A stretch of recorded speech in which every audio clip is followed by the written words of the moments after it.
In episode 81, we recap our visit to the Whiskey Show at Old Billingsgate this Sunday, our first whiskey event. Yep, 2 days later, and I've still not recovered. So today, we're going to do a little debrief, what we learned, who we met, what are highlights, including our Dram of the show. We'll be posting photos and maybe videos of our experiences from the Whiskey Show throughout the week on our social media platforms at Whiskey and Things Podcast on Instagram and at Whiskey and Things on Facebook and Twitter. And if you're at the show, please say hello. Come and say hello on all those social media platforms as well. We'd just love to hear from you and hear what you thought about the show. You're listening to Whiskey and Things with Nick Kent and Dave Giles. Welcome to episode 81. I am Dave Giles. And I think I'm Nick Kent still. Nick, don't make me drink any whiskey today. But this week's whiskey, Please. Dave, we're trying a cask strength compass box. That's what we decided. You can't change can't change it now. Please, Nick. No. We're not drinking today, everyone. We're having a bit of a recap of the whiskey show we went to on Sunday. We were supposed to record this yesterday on Monday, but neither of us were in a fit state to do that. I think it's fair to say. Well, we were.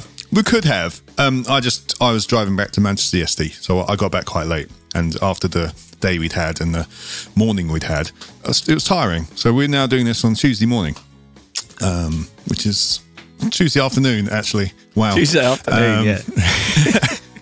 We don't usually do this. It's usually a Monday, and then I've got... It's morning for us, we're musicians, mate. Oh, yeah. Woke up at the crack of noon. But, oh, mate, what a great day, though, right? It was a great day. It was a great day. Yeah, going to have a little bit of a recap. How are you feeling now, Dave, before I get put a little sting in? I'll be honest, I'm still a little bit meh. A little bit meh, yeah. A little bit That was a lot of whiskey we drank that day. Yes. And my body isn't used to it. So I think that's a fair assumption to say, I don't know how people do 3 days of that. Well, I think we would have been all right. In terms of how we feel now and the next day, it was down to what we drank after the whiskey show, I think, because we went for a few beers afterwards. When we left, we were just kind of a bit buzzed. We weren't drunk. It was just a nice, we'd been drinking twice as much water as we were whiskey throughout the day. And it was a nice, gentle buzz throughout the day. And when we left, we were fine. It's because we went out afterwards, and, socialised, as you do. And that's just a night out. That would have happened anyway if we weren't even at the whiskey show.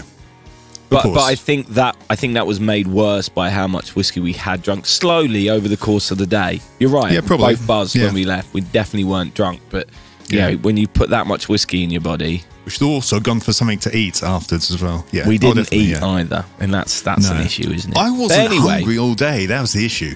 Anyway, we'll get onto that maybe. Before we start, Nick, about our views on this, I just want to let people know that Matt McKay, who we met when we went to Bimber, yes, he's got a blog called the Dramble, which is very good, and we bumped into Matt when we first got to the whiskey show, and he's done this wonderful article about the whiskey show and what it meant to him. Oh, okay. I retweeted it, and it's just really nice. It's a really good read.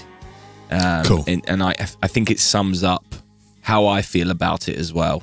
So yeah, essentially he's saying, look, we've all drunk some amazing whiskey. There's lots of great things we've experienced, but the key thing about this is the people.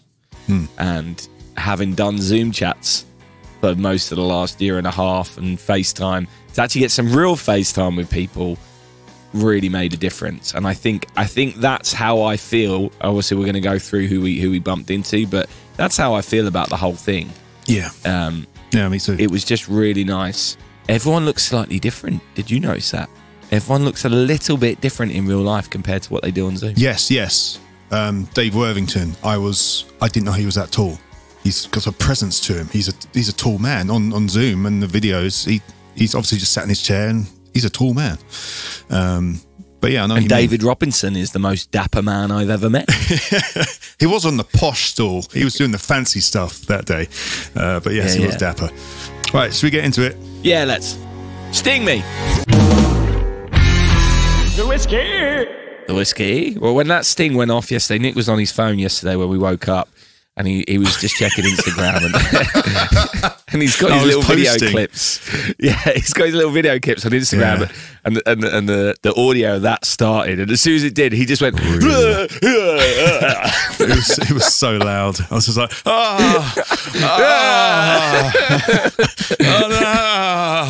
no.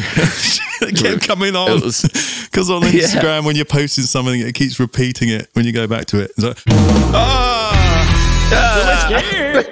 oh dear. It was amusing. So we got to the whiskey show just as it opened about 11:30, and I think we were quite lucky really because it's quite intimidating when you walk into that room.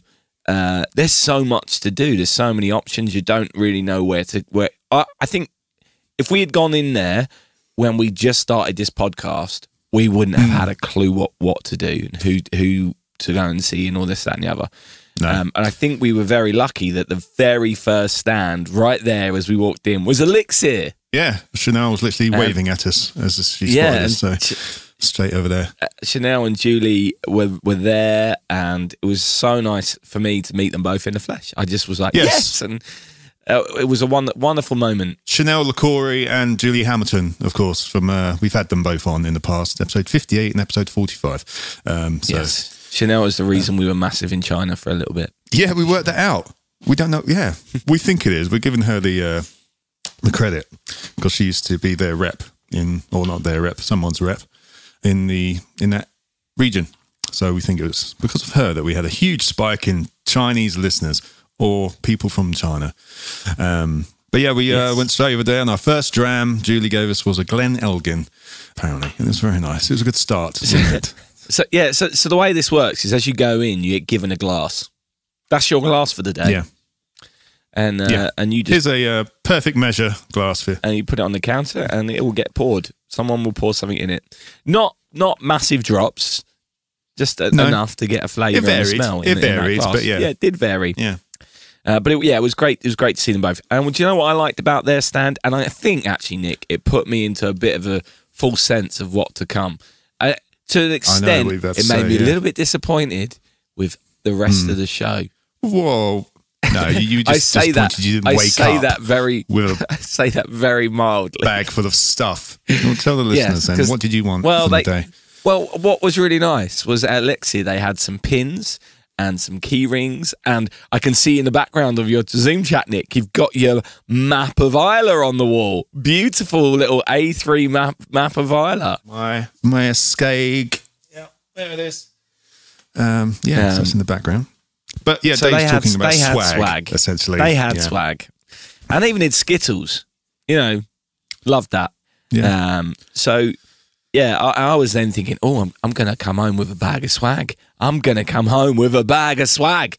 And no one else had anything on offer. But obviously we were drinking very expensive whiskies all day long. So I'm not complaining. But yeah, I hope you're not complaining. A full sense of what was going to come. I was then expecting swag. But they gave us whiskey. So thank you for the swag, Elixir. Yes. They did. No, but Nick, I've got a little pin that says Pete on it now. I didn't have that before. Did I get one of those? Yeah, I was like, Nick, you got to get that pin. Yeah, I was finding little bits of random things and little nooks and crannies in my bag, but I didn't find one of those. I swear I picked one up though. Anyway, but yes, we started on the Glen Elgin there, and yeah, that was nice, wasn't it? How are we going to do this? We're going stand to stand, or are we going to just? Yes. Yeah, well, I think we just go through. So we then tried to scout out the whole room, just walk around, figure out where everything is, who everyone was, and try and just get our bearings, so to speak. It wasn't a massive room, was it? It wasn't a massive. It was big enough, and we'll go into that later. Whether it was whether one day was enough for us to cover everything. It wasn't a massive room. The announcer was loud. But, you know, the PA has guy. To be, I suppose. But exactly, it worked. Everyone listened to him when he was announcing masterclasses, etc. But yeah, we had a good little scope around, you know, to see who was there, and you know, little look in the rooms, etc. So it's like Waterford had their whole room to themselves upstairs. selling their Yeah, we should have gone back terroir there. stuff. Oh, we should have gone back there, shouldn't we? We didn't have time. You know how much... We didn't have time, you're right. Like, there's so many stalls I really wanted to go back to. And at the end, we just ran out of time. You know? The time we did have, we were like, right, we've got to go say hi to this person because we didn't see them earlier. You know, we passed and they were busy. They were talking to someone. We don't want to interrupt anyone while they're talking to people. But yeah, we just ran out of time at the end of the day. You can find out anything you want to know about Waterford on their website, I'm sure. If you really want to. Link in the description. And then...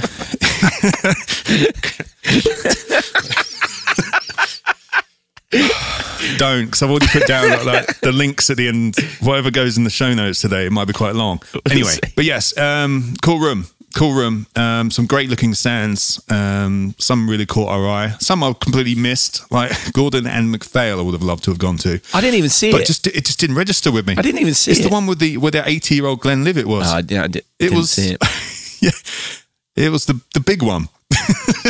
It's the big one in the corner of the room we didn't actually manage to get to. It was in the opposite side to the Macallan. Oh, right. Okay, yeah, we didn't really go over there, did we? No, we did. We were there. No, you took a picture of it. You took a picture of it from the balcony. Oh, okay, fair enough. Anyway, when we were there, so we scouted the room, and then once we'd finished our scout, we then were like, right, where should we go now? And we happened, the first stand we saw was this company called Lindor's Abbey Distillery, which is a lowland Scotch, and it's a fairly new company. And what Nick was like, oh, that looks interesting, because it was a really nice stand, and the bottle was classy. And I was like, oh, Nick, I've got one of these at home, because Em's right, sent me a bottle recently, or gave me one when I did the Top Loader show, and it's been one I've been saying, oh, well, yeah, we should have a look at that. But I had no idea about this place. So we then got to go and talk to a guy called Tim Foster there and learn a little bit about that place, which was actually really quite fascinating. So I'm sure that will be a whole podcast. But another lovely, we had 2 drops there, and the second one is one that wasn't released, and that was really special. I remember thinking, so for a Scotch, the one that made that interesting was it was longer fermentation, wasn't it? Similar to the English whiskey. I'm guessing because it's a new distillery, that's what they're starting with. But and there's loads of interesting history there. Yeah, the history was great. Yeah, they're doing the STR cast thing. Again, they were helped set up by Jim Swan, who we talked about last week. I think it was in that episode. It was last week, yeah, in the Cotswolds episode. Yes, and so yeah, interesting little place, and yes, the story behind it's quite good. So yeah, we'll be talking about that at some point, I'm sure. Lovely bottle. It's crazy how a bottle can draw you in, and you learn more. You know, people say bottles don't matter. Well, I think they do. You know, it makes you feel good. Good for your eyes. Agreed, and that we'll come up with that. We'll come back to that. So at this point, I then said to Nick, I want to go and see Matt Hoffman at Westland. You may remember Matt Hoffman from episode 35, where and the Gariana 4, the 4th edition of the Gariana whiskey, which Westland have released, is I've spoken about this loads. It's one of my favourites. It's one of the best things I've tried since we were doing this. Yeah. So I was very keen just to go and say hello, see if they had anything new. Just also remind Matt that I think what they do is wonderful. So this is for those of you who may not remember, this is the Seattle-based distillery over on the west coast, northwest of the United States. Yeah, making American single malts, which is very much a growing classification over there. But we got distracted en route to Westland by a sign, by a stand that said, "Which American whiskey are you?" And I was like, oh, Nick, let's just do this before we go, because that seems relevant. And there was like a flow chart. Yes. Yeah. Multiple choice flow chart. Like, are you a bear? Are you an eagle? And then it would split. And then it would it would build it. Is romance dead? Yes. No, not for me. And then it would go elsewhere. Would you rather ride a horse or a Harley? Exactly, yeah. Turns out me and Dave answered opposite on every single question, and ended up at completely different whiskies. And the whiskies were actually the ones we loved and went for. Like, you ended up at Four Roses. Weird. And I found something new. I found a new rye, James E Pepper, which I very, very much enjoyed. Again, these are all whiskies hopefully we'll have on at some point soon, because we spoke to some people, and hopefully some people come on to talk about them. Yeah, this was a distributor stand. The company called Spirit Cartel, and we spoke to Callum and Rob. Yeah, it was Callum, wasn't it, we were speaking to? Yeah, Oh no, yeah, his name Callum Robb was his name. Oh right, yeah, right, okay. But yeah, we spoke to Cal there, and so essentially they distribute different independent whiskies in the UK. American distilleries, essentially. I think. Yeah, so they had Four Roses, which was amazing. There is a new small batch select which is coming to the UK market very soon, which I was able to try, which was very nice indeed. Very nice. But what you had this rye, right? This E Pepper Rye, which you loved because, of course, it's rye. And it was the value for money, incredible, right? You asked, it was like 40 quid. Yeah, it's the more expensive end of what I'd spend for a bourbon or a rye or whatever. And not feel too guilty about it, if you know what I mean. But yeah, it was around 40 quid, and it was nice, and it reminded me a lot like the Whistle Pig stuff, which is the taste I want to get. But Whistle Pig is very expensive, to some people, including me. Depending on your budget, everyone out there. But for 40 quid for the taste I was getting out of it is a great whiskey. I enjoyed stumbling across that. To be honest, but they also had another one on there which I wanted to try and ended up trying, which was from Westwood, which is as in West Ward. I tried their original. It's another Seattle-based.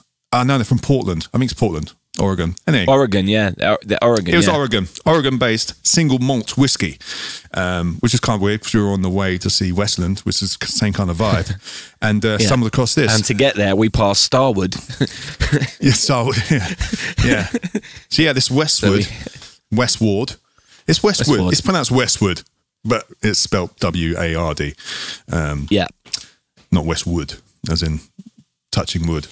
But yeah, I loved it. It was marzipan-y and fresh grass, and again, it was a taste I hadn't experienced before, and I was really, really enjoying it. So that's another one we'll hopefully try on the show at some point. They had a stout edition that I tried, which was really nice as well. Really, if just like chocolate, it turned to 11. It was amazing. And with Westland, I liked the stock cheapest bottle, which again, fantastic. That's the one I preferred out of the two, and that we tried from them. Well, yeah, I can't remember how much more the stout was. I can't remember asking it that question. It was 65 for the original one, so I'm not sure how much more it was. Again, same kind of vibe as Westland, so yeah. Yep. So yeah, we both want to explore more of that. That's for sure. That was a new experience for us, both for you, the E Pepper, and the Westwood Ward. West Ward. So that was a nice stand. But then we eventually got to Matt Hoffman at Westland, and yeah, it's good to see him. Good to see him in real life. He let us try the Garyana 6, the new release of the Garyana. So we tried the Garyana 5 when he was on the show. And obviously, I've spoke about the Garyana 4. Garyana 6 comes out in a couple of weeks. And is it a couple of weeks? Is it that soon? My God, well, yeah, he said November. Oh, yes. So I think it was October, end of October, beginning of November, he said. So yeah, cool. But yeah, what a special drop. My palate isn't good enough to remember how it differed from the other two, but I blooming well loved it. And it was definitely Garyana-y, let's put it that way. And it was very nice. But yeah, he said it was going back to kind of more, well, more similar to the 4 than the 5, I think, is what he said. Yeah, it was like the 4, but amped up a little bit. That's what it felt like to me, anyway. So, of course, I loved it. Loved it. Yeah, Dave did enjoy that very much so. I did. Very, very much so. Very much so. So, yeah, then we went for another little walk, didn't we, Nick? We went for a little walk around, and a bright, colourful stand grabbed our attention, if you remember. Yes, or have you got something else you wanted to jump in at this point? No. We ended up at Compass Box. I've wanted to try Compass Box stuff for ages because I've heard great things from pretty much absolutely everyone. So we went to that stand. You went very made in Chelsea there. No, I didn't. For ages. The way you said that was really kind of like you've been to private school. What's going on? You've changed. It's been down in London. For 24 hours. Yeah, because that's how you spoke when you were down here living for 37 years. Yeah, so we spoke to Alex at Compass Box, and it was a really interesting chat. So what remind me what they do? Are they a blend house? Is that right? They're basically like an independent bottler, but they blend distilleries from everywhere. So they have complete freedom and really, really nice stuff. Which ones did we try, Dave? We had the Orchard House, I think it was. Orchard House and the Canvas. Now, he had 8 bottles in front of him, and they were the 2 that we said we'd like to try. The Orchard House was the one they were clearly pushing because that was the colourful branding was all over their stand. Very flowery stand. But the canvas just jumped out at me because I don't know, there was something about it that stood out. Now, what impressed me about Alex was granted, he'd been there for 3 days and he had these 8 whiskies he had to learn about.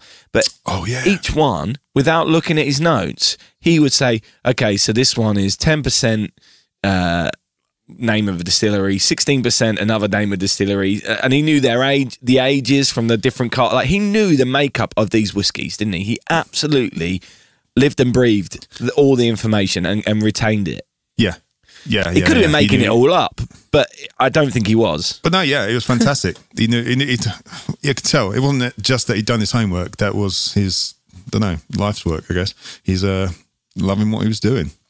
And he said that being at a show perhaps isn't the best way to try a compass box because some of them, especially the more expensive ones, he said you really want to sit down and see if you can pick out the flavours from those different distilleries within it and seeing what it does, because some of them end up being quite complex because of the makeup. And I agree. I think they were lovely what we tried. But I'd love to go back and revisit them. Really would love to revisit them. Yes, we would. Yeah, I'm trying to remember what they tasted like now. But yeah, anyway. But yeah, we very much enjoyed them. The great labels as well. Labels are great. They're known for their labels. Apparently they're one of the first people to kind of start doing that kind of thing, like really extravagant, nice, different labels, I think. We'll obviously go into that hopefully when we have one of them on the show. But again, it goes back to what we said when we were talking about Lindor's. You know, the three stands we visited now, which we haven't done before, and they all looked bold and interesting and grabbed our attention. Yeah. Now, the liquid may have been rubbish, but I don't recall it being rubbish. I remember it all being really lovely, which is why we're saying we want to go back and revisit those whiskies and those companies. But because of how much was there, and we were there for 1 day, that was the thing that was pulling us in. I had no interest in going to the Lafroig stand. Yeah. Because it just looked like Lafroig. And I'm like, okay, cool, I know that. But when you see something colourful or slightly differently presented and they're at a show like that and you've not heard of them, then, oh, that's new. Or we have heard of them, but we haven't got round to it yet. Oh, actually, yeah, let's go over there. And so I think there's a lot to be said for trying to make yourself stand out a little bit and your aesthetics. Yeah, absolutely. I mean, yeah, the one we talked about earlier on, the Spirit Cartel one with the flow diagram chart. It was a brilliant idea, and it sucked you in. Absolutely sucked us in, didn't it? Yeah. Bright, colourful stands, everyone. But some sucked us in, but we didn't have a chance. So we went to the Macallan one. But there was so many people there. We were like, we're not going to get a dram or talk to anyone properly here. So we kind of just left. Yeah, we sulked out of that, didn't we? Yeah. And it was the same with there was a couple of Japanese ones around that area that were just really busy, so we didn't go along. But as a result of that, we then stumbled upon the Paul John stand, which is the Indian whiskey. Now, you may remember, listeners, that we tried the Paul John edited on one of our early shows. I think it was one of our first world whiskies we tried, Nick. Maybe even the first. It was well early. It was in the first 20 shows, I'm pretty sure. It was episode 21. I said early 20s. Episode 21. Wow. Yeah, nearly. Anyway, we weren't that impressed by it. It was bad. We quite liked it. We just didn't think it was Indian enough, if that makes sense. It didn't have enough character of India. Now, we only had a tiny little sample each, but that was our vibe from that one expression that we had, which was in a sample pack. Yes, we thought they were making scotch, trying to make a scotch. Recreate scotch. And they did, yes. When we wanted something with an Indian vibe or, different. So on this stand, there was a lovely guy called Des, who's a bartender in London and a thoroughly entertaining guy to spend some time with. And he took us through a variety of their range, starting with the Brilliance, which is their unpeated liquid, and he explained all about the place in Goa where it's made and this, that, and the other. And I really like this one, Nick. I really like this one. I suddenly was like, oh, actually, now I'm thinking this is different. This is enough that makes it different. Now, the Paul John edited, we then found out it was peated a little bit, and the peat they use is the one non-Indian ingredient. They import their peat from Islay. So it may well be that we were picking out some of that when we were doing the edited, which was making it seem like it wasn't as Indian as we like, or it was more Scotchy than what we were hoping for. But this Brilliance, the one that was called Brilliance, was I really enjoyed it. And then we moved on and had we had all of it. We had one called Bold. We had like 5, I think, didn't we? Yeah. Which had a little bit more of that peat in there, but not much. Enjoyed that. There was a PX cask, which you really enjoyed, and oddly, I didn't. Not that I didn't enjoy it. I just thought it was like, ooh, the PX. You found it a bit too sweet, much, didn't you? You found it a bit sweet, but I didn't find it sweet, and it wasn't overpowering for me. I really enjoyed it. But then they had a full peated one, which I really liked. What's going on? I know. See, there are no rules, Dave. There are no rules. And then there was one under the counter which he pulled out, which he didn't have much information on. It was called the Mithuna, Mithuna. Oh. And I remember that being really special, Nick. I can't remember anything about it. Yeah, that was very nice. I remember it being expensive, but we loved it. But it was really nice to get a full taste of the range, wasn't it? And see it go, oh, that's okay. It was. We were perhaps unfair when we did our review of the edited. It was early days for us as well. Episode 21. It was early days for us as well. So yeah, it's good to have a little bit of a recap of it. But yeah, really enjoyed that. And Des was an absolute legend, and I hope he enjoyed his birthday the next day. Oh yeah, happy birthday, Des. Yeah, happy birthday, Des. Right. Yes. Should we have a little sting intermission, Nick, just to break it up? What you got for me? I don't know. Am I committing to these stings now? Oh, it's up to you. Ooh, fiddle. You're listening to Whiskey and Things. These British people talk funny. Well, yeah, especially Nick with his weird accent that he's got going on at the moment. It was so nice. Anyway. I did not sound like that at all. You did. Anyway. You did. You absolutely did. Roll back. Anyway, play it again. Should we talk about something that is nice? I've wanted to try Compass Box stuff for ages because I've heard great things from pretty much absolutely everyone. Dude, it's Tuesday. I need to get this out later. Okay, stop giving me extra editing work. Oh, lazy. Right. Anyway, things that are nice. Pickled onion monster munch. Yeah. Right. I'm not a fan, but go on. You're not a fan?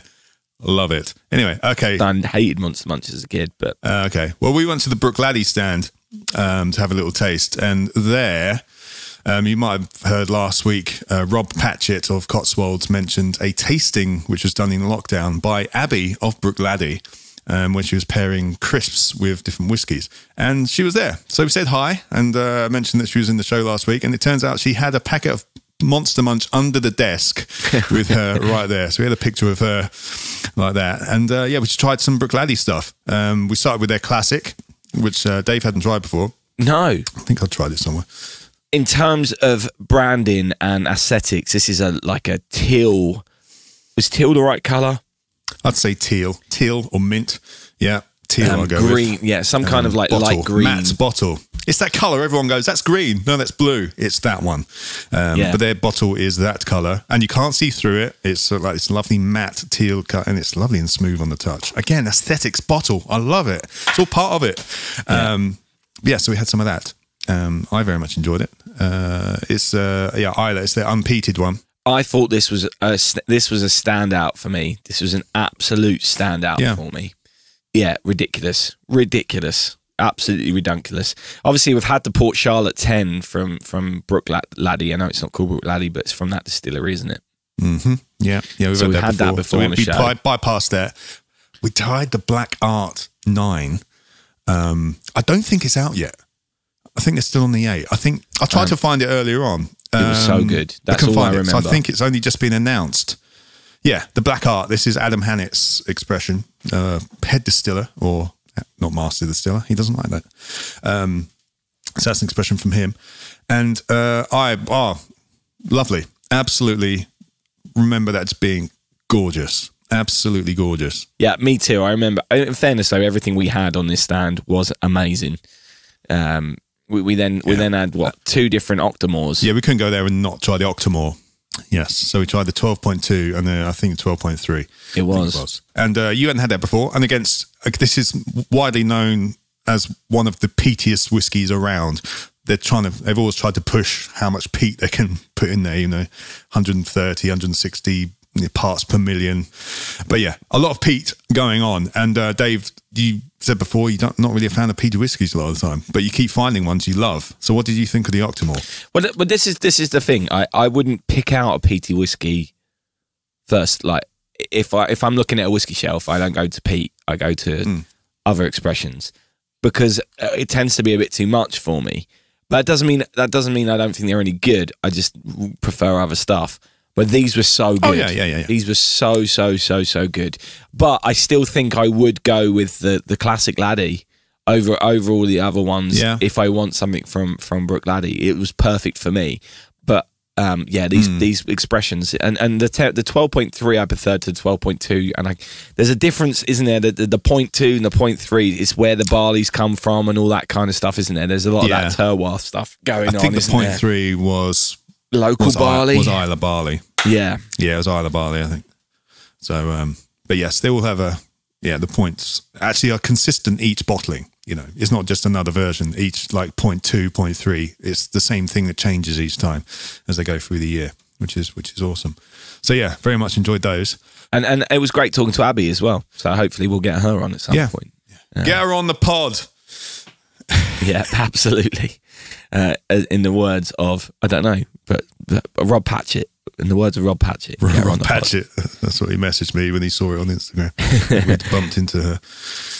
So yeah, we then went to a masterclass, which we'll talk about in a little bit. And after the masterclass, we bumped into David Robinson of Jean-Luc Picard fame. Yes, and he definitely isn't tall enough to be a basketball player. Oh wow. Yeah, I'd met him a couple of times before, so I knew how tall he was. But he's a very smart man. Yes. As in smart, both in terms of knowledge and in terms of how he's dressed. He was on like the fancy stand of there's a stand called Secret Speyside, which is Pony Ricard's kind of, I want to say, I'm getting the impression it's their higher end, kind of more harder to find distilleries. We're trying some really, really old and nice stuff. What was it? Braes of Glenlivet was one we tried. And we tried a 25, a 27 and a 30-year-old. Of those, the 30-year-old is like the 450 quid for a bottle of the 30, not including VAT. Yeah, not including VAT. But yes, I preferred the 25. It had this pineapple note, which was just screaming out at me, and I was absolutely loving it. Yeah, 25. I'm not saying I preferred the cheapest. The least expensive one is one I was, because we're talking like 200 quid a bottle ish. Yeah, and a couple of these and some of the others. David really looked after us here, and we got to try some really nice stuff, and he talked us through it really well. What a great presenter David is, though. Oh, he's a pro, absolute pro. We wouldn't necessarily have picked up on that on Zoom, but seeing him do his thing and using his bartending skills and all that kind of stuff was a lot of fun. It was like, look at him go. He was a showman. Very entertaining. And yeah, absolutely. So it was great to see David. It was a cool little tasting because it was us there and doing it, but then we had two other gentlemen who we got chatting to next to us as well. Lovely guys. So yeah, we made friends while we were at this tasting as well. And so yeah, we did those three. Then we did I think a Glenkeith 28-year-old. A Glenkeith 28. Yeah. Remember that being very nice. And a Longmorn 23-year-old. I can't remember much about these, but they were, again, very, very lovely. Yeah, I mean, we weren't. The key about this is you don't really remember your tasting notes, but it's just an impression, isn't it? Like I think it was. Yes, well, some I can, like that pineapple note from the first one. I remember that. Yeah, Dave Broom said that whiskey shows are the worst place to actually do a tasting. You'll get an impression, but it's not actually. You won't do a full tasting because you've got your senses are bombarded with so much. But the impression of this stand, all of those whiskies was, yes. Yes. How's the whiskey? Yes. Yes. I think that's fair, isn't it? Yeah. It's yes. Yes. Didn't he give us something else special from underneath as well? Maybe. No, he gave us some Glenlivet New Make. Didn't he? Yeah. We started off with The Glenlivet New Make, which we'd never had Yeah. before, and it's so different to the other New Makes we'd had. Yes. I love this. Oh my God. Forgot about that. Yeah, it was different. A lot of the other New Makes we'd had were kind of the long fermentation kind of New Makes, the Bimbers, and I've got the Buffalo Trace, which is, of course, is the bourbon. Yes, this was our first kind of, I don't know, like space side, needs to be aged a long time New Make, if you know, not a long time, 12 plus years or something. That's the first time we've had that, and it was noticeably different to the other stuff, which is good. It's what you want to get, It doesn't all taste the same. No, it was interesting. That was really interesting. Then, just across the way, Nick, we then bumped into another one of our Zoom friends, our podcast friends, Stuart Baxter. We did. He's changed companies now. He has. He was with Douglas Lane. He was with Douglas Lane when he came on the show before. Now he's changed. He's changed teams. To the Interbev group. We saw him at the Bell Blair stand. Yeah. He was there moonlighting between Bell Blair and Old Poltenany. How do you say that? Old Polteny. Old Polteny. Polteny? Mm. Good old Polteny. Anyway, yeah, we had some Bell Blair, and this was interesting for us. By this point, I mean, I'll be brutally honest. By this point, I've not got any idea in terms of flavour profiles of what was going on. No, I remember enjoying what we were having, but I wasn't. It was now getting so hard to distinguish stuff from the other, just because our taste senses had just been overloaded with different things. Yeah, it was more for me. We'd just done, I think, 6 like Speyside whiskies or something, and then we gone to another Highland, and I just couldn't. It was just too much of a similar flavour profile to like start picking stuff out for me. Which one thing I kind of take away is maybe alternate styles of whiskey. That's a good idea. Yeah, because after this we went somewhere else and they're something completely different, and it tasted fantastic, and it was just like bam, But yes, I even said, I'm like, these are really nice. At the moment, I'm having trouble picking things out because I just had all these over there, and and he was very nice about it, But Bell Blair, we did back on our YouTube, the very first episode of our YouTube thing back in 2014, where we didn't have a clue what we were doing. Yes. So it's interesting to now trying some of that, knowing a little bit more. And although, yes, wasn't necessarily doing a proper tasting of it, thoroughly enjoyed the 12, 15 and 18 that we tried. Yeah, it was just nice chatting to Stuart and having a dram. Yeah, absolutely. Absolutely. We tried the 12, the 15 and the 18, I believe, if I've got that right, if I remember. But we need to get Stuart back on anyway, because if you remember, Nick, when we had him on, you and I were awful. We were mad, didn't we? we couldn't string a sentence together, and he carried us. So yeah, it'd be great to get him back on and to talk about Bell Blair or old Polts, as I'm now going to call it. Old Portnoy, the old Mike Portnoy. That's a Dream Theatre drummer, everyone. Even I got that. I love that. Yeah. That's a muso joke. Yeah. Anyway, but yeah, they were nice. But yeah, after great that, to see Stuart. It was great to see him. So after that, we're like, right, we need something completely different. Well, no, if you remember, we ran out of time and we wanted to go up to see Bimba and Boutique, which were next to each other. Yes. And we got up there and they were both quite busy. And opposite them was the Oxford Artisan Distillery, which we have been talking about, or I've been talking to you about for a while, is one I've been wanting to try. Yeah. That I haven't got round to yet. And they had a few things on there. I didn't get the guy's name. He just had a great mustache. Yeah, the amazing mustache man. Like one of those big, proper curly ones. Yeah. The well-groomed, dapper-looking things. Oh, yeah. Really smart guy. He's a dapper damn man. Yeah. Yes. But they just released a bunch of ryes. I think it's the first English ryes, I want to say. Yeah. So we tried a few of those. Yeah, absolutely. And their corn whiskey as well. Do you remember the corn whiskey we had? I do remember the corn whiskey. That was amazing. Was it 100% corn or just a lot of corn? I think it was a lot of corn. No, it was corn mixed with wheat, I believe. Yes. I but the rye was 95% rye and then the 5% barley, etc. So I was loving that. But it's just what I needed at that point. I was Highlanded out at that point, and I just wanted these ryes. Scotched out, yeah. And it was this is a really interesting company, which we will look into further and do a full show on, because it's really interesting. It's all local, organic. It's really wonderful what they're doing. And they've got really interesting stills. Yeah. So Nick, it's one we need to get to, I think. Yes, that's doable. That's doable. Of course, in Oxford, which is a good meeting place for us, Dave. Yeah. But there we go. So yeah, that was cool. And then we're waiting. Well, we caught a bit of Bimber and got to meet Dave Worthington in person. Yeah, as well. And these were really fleeting. This was hey, how's it going? This was at last pour, basically. Yeah. It was like 10:06. Last pause. Try a little bit of this. Okay, cool. Try a little bit of this. Oh, that's really lovely. Try a little bit of this. Oh, that's lovely. Here's some samples. Here's that. Here's the remainder of this bottle. Oh, thank you. Put that in your bag. Oh, thank you very much. Put that in your bag. I went home wearing a Bimber polo top. So I ended with some swag. Got some swag in the end. Yes, well done. But yeah, so it was very late. Yeah, we tried Bimber. We tried a 2-year-old PX finish, which of course isn't out yet. Needs another year at least. But yeah, we tried this 2-year-old thing they've got going on, which was under the counter. So that was nice. Luke was there. Obviously, said Matt was there. We mentioned Matt earlier. Yeah. His article.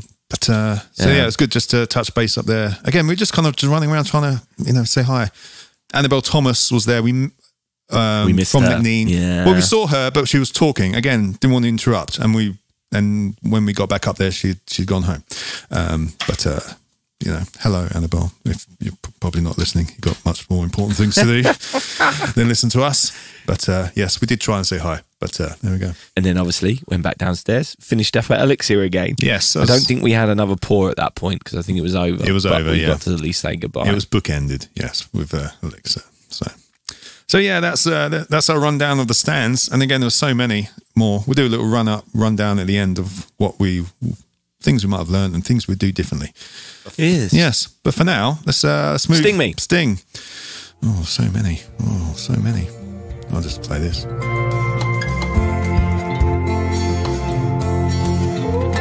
Don't buy people whiskey stones, no matter what you do. We bumped into Billy Abbott, didn't we? As we went into our masterclass, we bumped into Mr. Billy Abbott and had a photo with Billy, which is good. It was good to see him. Yes, that was, yes. Oh, yeah, that works quite well because we're now about to talk about the mini masterclass we went to. It was entitled What Affects Our Taste? And it was hosted by Dawn Davies, who's Whiskey Exchange's head buyer, and she's a wine sommelier. Dave Broom, we talked about him before, author, and probably many other things. Yes, and Ryan Chetty. Some people might know him as Mr. Lion. He's a cocktail bartender. I think he has several different bars going on around the country and the world, I think. But cocktail guy. So yeah, it was all about how external influences, etc., would affect our taste. Really good value, this one. It was only a £5 hour masterclass. We had 4 glasses in front of us. And they basically went through how perhaps climate or colour or they went into social situations will affect how you enjoy your whiskey and how, tastes you might get out of it. Or anything. They're talking about how the internal colour of a restaurant will affect how the food and whiskey or anything you have will taste. When you're at the seaside, the smells, the sounds are going to affect how that bottle of wine tastes for you or something. It was really, really interesting. There's a few takeaways. Apparently, 1 in 10 people can't taste black pepper. Yeah. Which is nuts. That is nuts. Bear in mind, that's a really common, we put it on our food. Yeah. Everyone puts it on there. It's like salt and pepper on every single dinner table. And black pepper, 1 in 10 people don't pick out the flavour of. That's mad, isn't it? Which is nuts. Yes. Another thing she said affects things is humidity. Because apparently, there are some days where you can't taste properly. Apparently, she would go for tastings and stuff, and she'd take one sip and be like, no, not today. Something's it's either too humid or something's changed in my palate today. I'm not doing this tasting today. And it was really interesting, kind of things. They had 2 whiskies in front of us in perfect measure glasses. One was kind of pale and one was slightly darker, shall we say, Dave. And we had a bit of a taste and they asked us which ones we preferred. And I stayed silent. A lot of the room were picking out different notes in the second one. Yeah. I stayed pretty quiet, but you piped up. I said, they're very similar to me. And as soon as I said that, I thought, which is what she then said was, they're the exact same whiskies. One just has caramel colouring in it. So it was about the colour and how the colour of the whiskey affects how you think of it. Perception of what flavours you think are going to come out of it. Is this richer? Yeah, this, that and the other. So that was really interesting. And then Dave, they had other whiskey, the same whiskey, again, in different glasses. There was one in like a posh cut glass tumbler, one in like almost... It was like a tumbler. Fat tulip. A fat tulip, like... A fat tulip. Yeah, with like a trumpet end to it, kind of thing. And so we're tasting the same whiskey and to see how they tasted from different glasses, which we talked about before in this show. And Dave asked a question and got a great answer, I thought. Yeah, because basically the whiskey didn't taste anywhere near as good in these two glasses. And one in particular just almost had no flavour at all. So it was we just didn't you didn't get the smell. That was what it was for me. The smell was just, the vapours were just going all over the place. So then I was reminded of the question that Nick brought up. I can't remember when you brought this up, Nick. Who did you bring it up with? I asked Billy Abbott. That was it. Is it okay to take your own glass to a bar? And the barman, Ryan Chetty, said, absolutely. Yeah, absolutely. Yes. Yes. And was very vocal about it. Yeah. He said, basically, if you're going to a good whiskey bar or a restaurant, they should have the right kind of glass, even if it's some kind of cherry glass or they should have something that, especially if you're buying a nice whiskey, they should have something. And if they bring it up in a glass which isn't to your taste, you should be able to say, can you put it in this? Yeah. But if they don't have anything, it's perfectly acceptable for you to whip out your own one. Say, can I drink it in this, please? Yeah, that was good to hear. I thought I was turning into a real whiskey snob, but it's nice to know that they care about taste. I mean, and Dawn brought up some other time when she refused to drink something in a glass because she was like, this is £500, whatever. It's like, I'm not going to be able to experience it properly in this glass. Can I have something else, Yeah, they put wine in a tumbler. Was that what it was? That was it, yeah. Yeah. Yeah. She was like, no, absolutely not. Do not, I'm not drinking this out of this. Yeah. Yeah. But it was very interesting. It was a really, it kind of obvious. A lot of it was quite obvious, but just reinforcing what you always think about this stuff. Like, how many times have you bought something when you're on holiday, like a glass of wine? I remember when I was in Istanbul and everywhere I was going was having this Turkish apple tea, which was the nicest thing ever. It was such a lovely drop. So I got some flat packed, vacuum packed stuff to bring home, and every time I made it at home, it just was different. Well, yes, it's the smells, especially and the water used and the air and all that kind of stuff, the way it's heated, all those things, all those local differences that will make it taste different. Yeah, it will. So yeah, that was interesting. So yeah, a really good little cheap masterclass. Not cheap, but you know what I mean? It was still nice. A lot of the other masterclass I was looking at were expensive because they were basically tastings of some really nice whiskies and stuff. Yeah.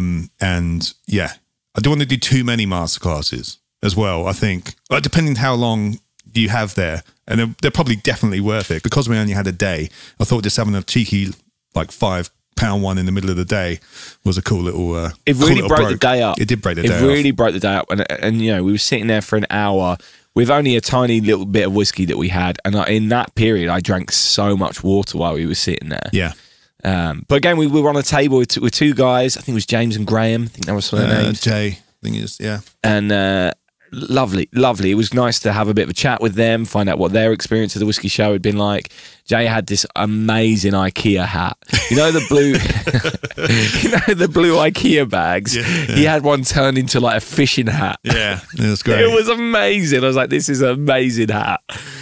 Very amusing. Very amusing. But so yeah, a really nice breaking up of the day. Yeah, and as well, I think these masterclasses, if you've bought a ticket, you're able to look at them online on repeat. I think if you, nice. I'm pretty sure there is. I'll be putting links and stuff in the show notes to those. But anyway, if you're allowed on it, I'm not sure. I need to check up on that because the virtual whiskey show is still going on right now. Of course it is. Yeah, till Friday, I think, or till Saturday, one of the two. No. But yes, I'm whiskied out one day. But yeah. Anyway, should we do a little roundup, Nick? Yeah. Sting me. Whiskey? Without that one. No. Without that one. No, these are different. There's a minute difference, Dave. Right? That's usually the one I play first. there's that one, and there's this one. The whiskey. See how it goes down at the end?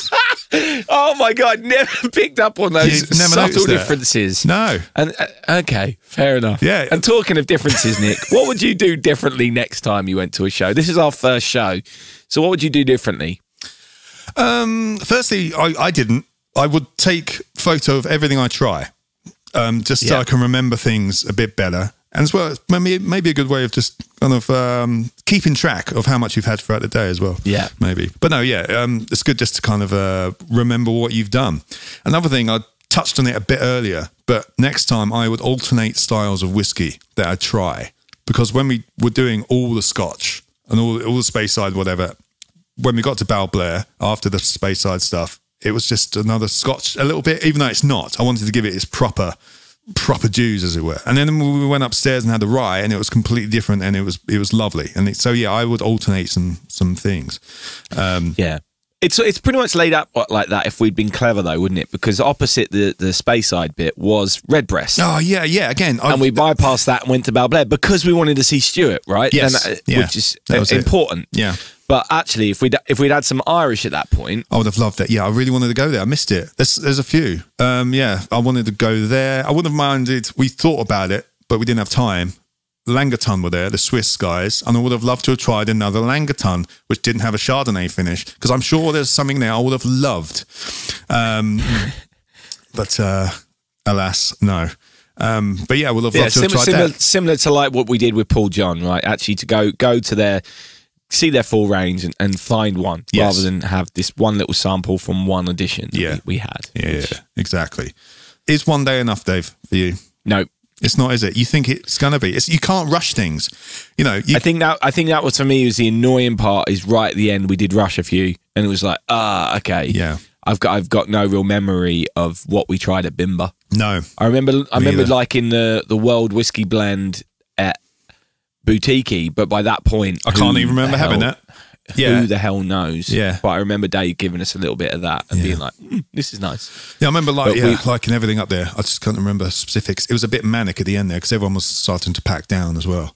But it is things you can't rush. And as well, like you think you can try one, but you know, you're starting to talk to someone and they come out with the phrase, right, let's start with this one. You know, it's the let's start, and then they take you through a journey, you know.